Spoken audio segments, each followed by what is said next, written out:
Welcome back, guys, to another video. It's Dems here by myself today. If you're new here, welcome. If you're a returning subscriber, thank you guys so much for staying tuned to another video. In today's video, guys, I'll be sharing with you guys the tips in owning your first house in Canada as an immigrant. This is a topic that many people are interested in. You're moving to a new country and real estate and home ownership is high on the list of priorities for almost everybody, right? Especially for persons who are a little bit more mature and, you know, say, boy, you would have been used to having probably a house in your home country and stuff like that. You're moving to a new country, you want to know, like, how can you own a house? This is what this video is about. If you're interested in this topic, guys, please go ahead and subscribe if you haven't subscribed already. Like the video, guys, and consider just leaving a comment. Let me know if you're here in Canada, if you're thinking of coming to Canada, and also just share your journey with us as well. That's what we do on this channel, right? Now, guys, first thing I would like to say is, in Canada, it is very possible to own a house as an immigrant. And I'd say, in my opinion, being that I'm a banker, the average time span that it will take somebody who move to Canada, well, it really depends on how you move, in terms of if you move as a student, a permanent resident, a temporary worker, or anything like that. But long and short, on average, it would take anywhere between 3 to 5 years, even if you come as a student. After graduating, it might take you 2 to 3 years, and if you come as a PR, it might take you 2 to 3 years, right? So it's definitely possible to own a house in that time span. It shouldn't take you really longer than that if you're really serious, and it can be before. Now, what are the things you need to do in order to put yourself in a position to own a house, and also what is required in terms of down payment and expectations, right? These are topics that are very important, guys, and I guarantee you guys that you want to stick it out to the end of this video, because if it is that you have ambition of owning your own house in Canada, this is definitely the video for you. All right, first thing I would like to say, guys, is that in Canada there is no public entity that gives mortgage. Like, for example, in a country like Jamaica, you'd have what is called an NHT, which is really acronym stands for National Housing Trust, which is a government entity that persons pay a contribution towards, and then when they're ready for their mortgage, they get it at significantly lower rate, based on the fact that it's a government entity, right? Now, not like that don't exist in Canada, guys. You don't have a Canadian NHT, for example, where you contribute a portion of your salary, and then when you're ready to get a house, you can just redeem your contribution and then it pretty much finance a mortgage. There's nothing like that. All the mortgagees here are really banks and mortgage brokers and other financial institutions, right? They are all private owned. Now, the fact that they're all private owned, it simply means that the rates are going to be different from institutions to institutions. They're pretty much similar, but there are institutions that give a better rate than some other institutions. So you want to definitely shop around first to make sure that you're getting the best rate, right? And not just hold on the first rate that comes your way, because long and short, that might not be the best rate. Okay, so you decide that you want a house. Now, as a matter of fact, there are things that you have to do before you get to that point in owning a house. And what are some of those things, guys? In order to put yourself in a good position to own a house in Canada, you have to start working on your credit. Canada is a credit society, guys. Everything operates on credit, from your phone plan to your utility bill to your rent to everything operates on credit. So you want to definitely make sure that you are not damaging your credit too much. Now, I know that everybody's gonna have good credit, and not to say that if you end up with bad credit that you can't get a mortgage, because there's actually ways that you can do that as well, that I'm gonna get into. Now, as I said, you want to start building a credit. Building a credit, the fastest way to do that is to get a credit card. You get a credit card, and then you manage that, and then definitely that can start building a credit.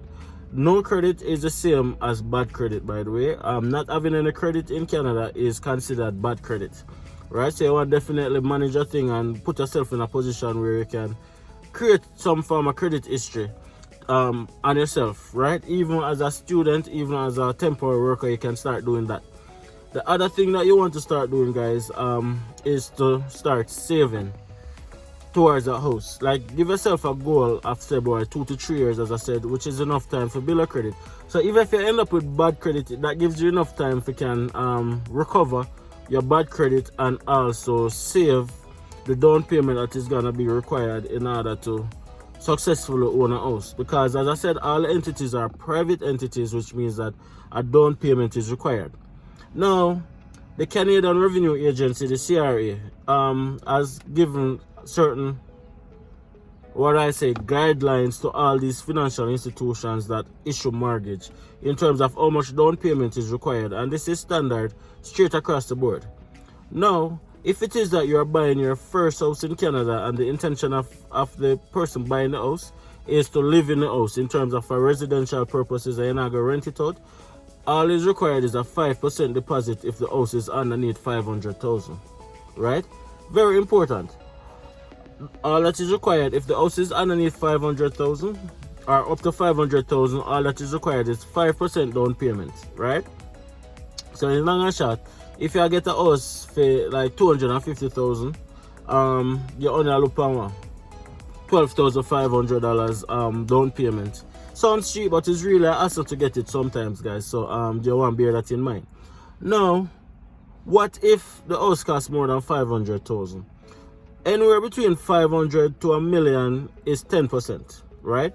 But you're going to know, say the house is for 800,000. You pay 5% on the first 500,000, and then you pay 10% on the remaining balance. In the case of 800,000, the remaining balance will be 300,000, right?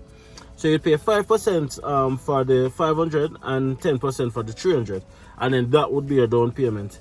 And if it is that you want to live large and you want to live both, and you feel like you can afford a house for over $1 million, then everything over $1 million is 20%, right? But of course, the same rule apply. From 0 to 500 is 5%, from 500 to $1 million is 10%, and everything over that now then becomes 20%. That's if, though, guys, I just want to emphasize that again. That's if you are buying the house for residential purposes. Now, it's very possible for you to own more than one houses in Canada. There are many people who own more than one house because it's fairly easy, right? Mortgage, you can rent out one that can pay the mortgage, you can own it after a while. Many people do that, especially immigrants end up just get more than one house, rent out one, get that level of income there, and then that can pay for an house them and stuff like that. When you're buying a second house, guys, the down payment then increase to 10%, or increased by 10%. So it simply means that your minimum down payment on 0 to 500 then becomes 10%. 500 to etc. then becomes 20%. $1 million to etc. then becomes, you get the gist, right? So if you're buying a second house, you have to factor that into place about the down payment then becomes greater. Now, the cost for the houses differ from province to province. Each province have their own housing market. Some provinces have a booming real estate market and some provinces don't. Like for example, I can tell about British Columbia, like Vancouver, they have a housing crisis right there right now. And Alberta have a real estate boom. It's so easy to own a house in Alberta right now, guys, that it's literally, the average cost for a house in Alberta is anywhere between 250 to 450,000 Canadian dollars. And it might sound expensive if it is that you are outside looking in, but that's fairly affordable when you look at the cost of houses in other provinces. And also, a dollar is just a dollar. When you get here and you realize that a dollar is just a dollar, 400,000, 250,000, 200,000 suddenly don't seem so expensive to you again after all. So definitely you want to start putting yourself in a position from before, building a credit, start saving, because your down payment is expected to be from your own savings. In other words, it's hard to get a loan to pay for a down payment towards a house. That is almost impossible. It's possible if it is that you're creative and you can, witty, and you can find a way around, you can do it. But in an essence, guys, your down payment is expected to be from your own personal savings. So that is something that you have to start saving towards. As I said, it depends on the province that you're in. The housing costs differ greatly from province to province, but the down payment percentage doesn't change because that is something that is mandated by the CRA, and that is straight across the board, guys. So as I said, there's a lot of immigrants who own more than one houses, even some more than two houses, because it's fairly easy to get a house as long as you can afford to pay the mortgage, right? That's the thing. Canada is a credit society. As long as you are employed and you can manage to pay your mortgage, then long and short, you can get a house within 2 to 3 years. All right, guys. Anyways, long and short, guys, that is all that is required to own a house in Canada as an immigrant. I really hope you guys appreciate these videos. If you have, consider subscribing, consider sharing this channel, consider sharing this video. Leave a like on the video, of course, guys. Consider leaving a comment as well. It really helps us out. It really helps the channel. It really kind of put it to a wider audience. So we really and truly appreciate that, guys. Of course, guys, you know that we're on a drive to become registered consultant. You guys can definitely check out the link in the description below, where you can contribute to our GoFundMe, as it is that we are trying to become registered consultants, so we can provide more valuable services that can help a lot more people, right? You can definitely support that dream, guys, by clicking on the description in the description below and supporting our GoFundMe. Also, guys, we go live every Sunday where we talk about the different Canadian experiences, both from province to province, and also sometimes we just live and have a chat as well. So you guys can definitely be a part of the community. We have a Telegram group that you guys can be a part of as well. If you want to join the Canadian Dream, you can go and check out that Telegram group and just become a part of a network of people who just literally just want to share and build each other, so that everybody can experience what it is like to work, live, and raise a family in Canada. Absolutely. Now, one final thing before I run though, guys. Is it possible to buy a house in Canada before you are a permanent resident? It is, but you have to have more down payment, in other words. So, in other words, mortgage go for like an average 20 years, 15 to 20 years. So, in other words, you have to become a permanent resident in order to maximize that. Otherwise, they're just gonna give you the mortgage for the length of the time of your permit, right? Which really and truly make no sense unless you're rich like that and you want to buy it cash. But in order to qualify for a mortgage, you have to become a permanent resident or a citizen in order to maximize that mortgage benefit, definitely. And say, for example, you end up with bad credit. Does that eliminate you from getting a house in Canada or getting a mortgage? No. All that means is that your down payment is going to be greater. Instead of the standard 5%, the institution might ask you to put down probably 110 or 115 or 20%, something more that can give them more satisfaction that you have invested more in this, so you're not going to really mash up your credit anymore. So definitely consider that as well. So if it is that you end up with bad credit, it's not a case where you can get a mortgage to buy a house, but instead it's just going to be required for you to pay more down payment as well. All right, guys.